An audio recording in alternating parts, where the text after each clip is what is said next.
रायगडमध्ये महायुतीत पुन्हा आरोप प्रत्यारोप सुरू झाले। तटकरे कुटुंबाचं महायुतीमध्ये खोडा घालण्याचं काम सुरू आहे। शिवसेनेचे आमदार महेंद्र दळवी यांनी हा घणाघात केलाय। तर पालकमंत्री पदावरून आणि आता स्थानिक निवडणुका यांच्या पार्श्वभूमीवर आरोप प्रत्यारोपांच्या फैरी पुन्हा झाडल्या जात आहेत। शिवसेनेचे आमदार महेंद्र दळवी यांनी घणाघात केलेला आहे आणि तटकरेंवर त्यांनी आरोप केलेला आहे। तटकरेंचं कुटुंब महायुतीत खोडा घालत असल्याचा आरोप करण्यात आला आहे।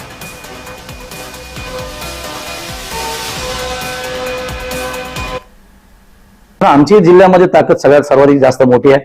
तीन आम्ही या जिल्ह्याचे आमदार आहोत। तिघांची ताकद तेवढीच इक्वलंट आहे। त्यामुळे आम्ही जर कोणाबरोबर गेलो या सगळ्या गोष्टीमध्ये तर बाकीच्यांना विचार करायची गरज नाही आहे। आम्ही देखील प्रयोग करू शकतो, पण आम्ही युतीचा सन्मान ठेवून जे वरिष्ठांचा आदेश त्याप्रमाणे आम्ही जाण्याचा प्रयत्न करतो। हा प्रयोग त्यांनी केला तर त्याच्यापेक्षा वेगळा प्रयोग करण्याची ताकद आमच्यामध्ये निश्चित आहे, हे त्यांना माहित आहे आणि त्याचा खोडा घालण्याचं काम ही तटकरे कुटुंबीय निश्चित या ठिकाणी करताना दिसते।